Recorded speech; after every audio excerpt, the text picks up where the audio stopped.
What's going on, guys? In this video, we are going to be talking about TH170. So this is a track that I don't think gets enough love, and it's been seeing a lot of use in my local Midwest scene.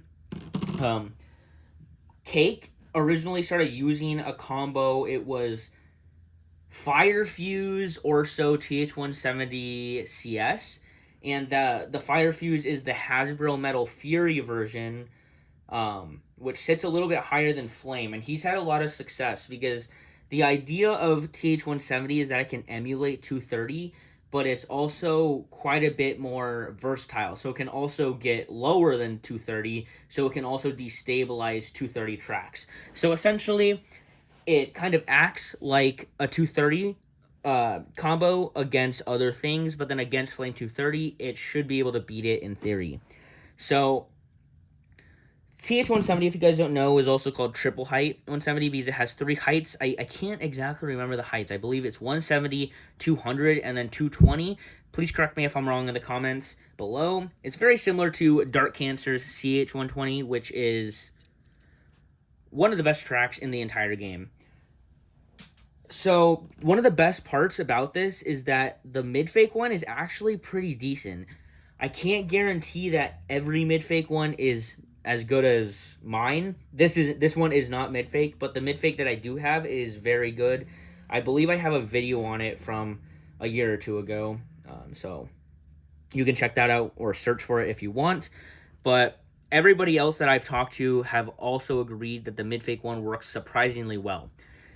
So the whole goal of this is to emulate this combo right here, which is a staple in Metal Fight Limited because it is very hard to KO and has a really, really good stamina. And the idea of this is when it's in its 220 height, it kind of emulates that to be basically just as tall, but it also can get short enough to get under this combo right here.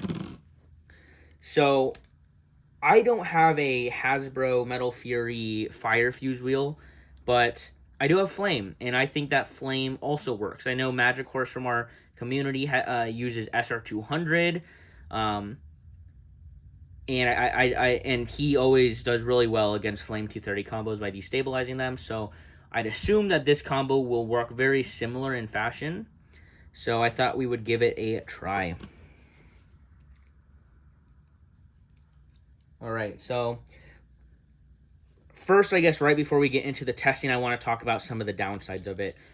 You'll see that it is quite a bit thicker than just the normal 230. The 230 track is very smooth and kind of tapers down into a thinner point, where this one is pretty chunky, and then when you extend it, it has this big gap right here. So if you don't have a very tight TH170, this can actually be like pretty wobbly, which isn't good for balance. The other thing is, with these little ridges and notches and these gaps, it's a lot easier to KO this than 230. Things don't even have to hit the metal wheel, because if they hit the plastic track in just the right part, since it's so jaggedy, it can get KO'd. And that's one thing Cake and I have talked about quite a bit as one of the downfalls of TH170 is that it's fairly easy to KO. I guess, let me see if okay. I have Lightning El Drago against a normal Flame 230 CS combo. It's really hard to KO. There are like push KOs where like it can push them out. But otherwise it's really hard to make enough contact to KO, where on this one,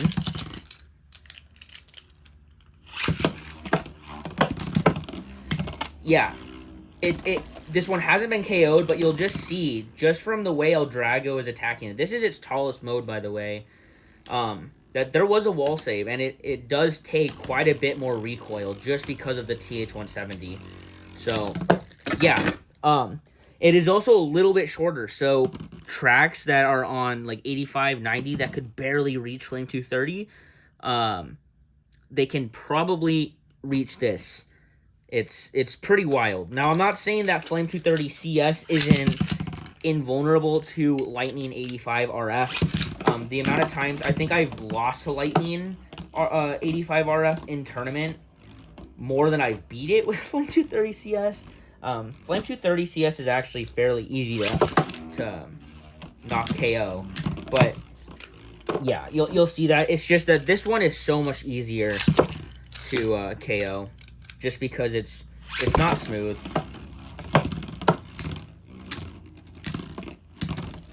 Yeah, it's a lot scarier, but it emulates 230 pretty good. So now let's actually test this out against Flame 230 CS, where it's supposed to really do good against. So first, I'm gonna try it in this shorter version, and I'm assuming you could also use a more aggro clear wheel.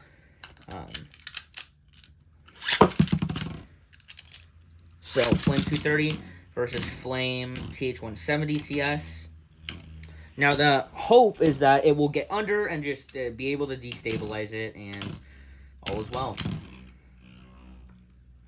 Yeah, I'm wondering if something like Libra or Kerbex or something just jaggedy on top would be better for getting under and destabilizing.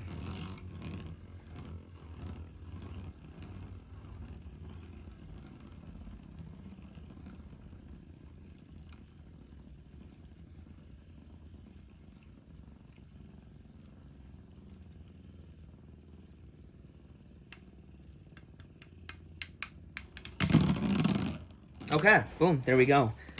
So you're able to switch the heights in between rounds at tournaments. So let's say you were in deck or something and you beat the opponent. They were using low lightning and you were able to beat them, and they're like, I'll switch. So you stick with this and they choose this. You can then be like, okay, well, I'm going to go down to the short height, and then you're able to win. So I'm going to test this quickly again, comparing against low attackers. If I can. Yeah, I guess you saw how it works against low attackers. Let me test really quick against Screw. Screw Susanoo is sometimes able to KO Flame 230.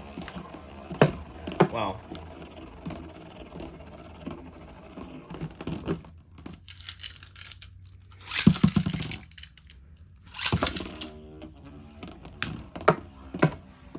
CH120 works a lot better. Wow.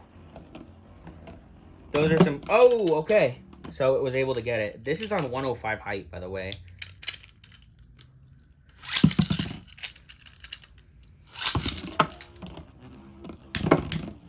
That was another wall save right there.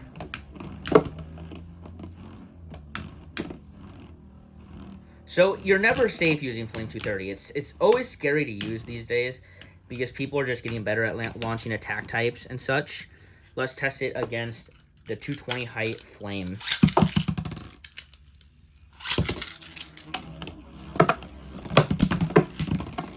Wow.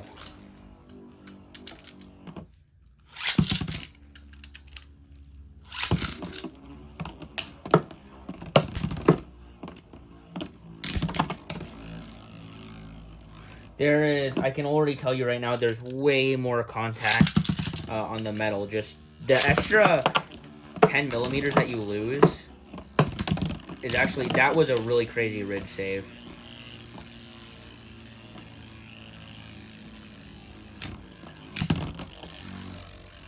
So I feel a little less confident using this than Flame 230, even though Flame 230 got KO'd still. I just don't feel nearly as confident using this. Now, one more test is going to be showing how it can outspin. You know that Flame 230 CS outspins Earth really easily, and I'm assuming it's the same case for this here.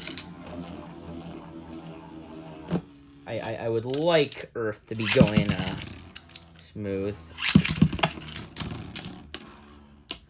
Yeah, you can hear the way the Earth wheel smacks into the TH170. And this TH170 combo that I have together right now is not the tightest. It's pretty rattly.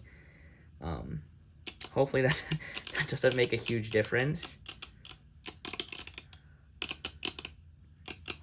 But I'm starting to think that if this does lose to this Earth combo, since Flame would never lose to this Earth combo, TH170 sucks. But if it wins, I think it has some good niche uses.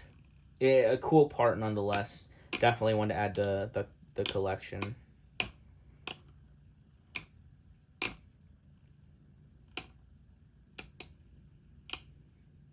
So I can tell that the Flame on TH170 is taking a lot more damage than the Flame on 230 would take, just because of the extra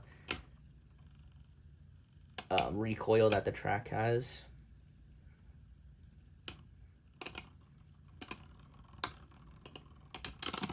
Okay, but it is still able to win pretty comfortably. So yeah, that has been the TH170 track. I think you should try it out. It's pretty cool. I like seeing it in the Midwest because it's a really good answer to your standard Flame 230 combos. So yeah, peace out.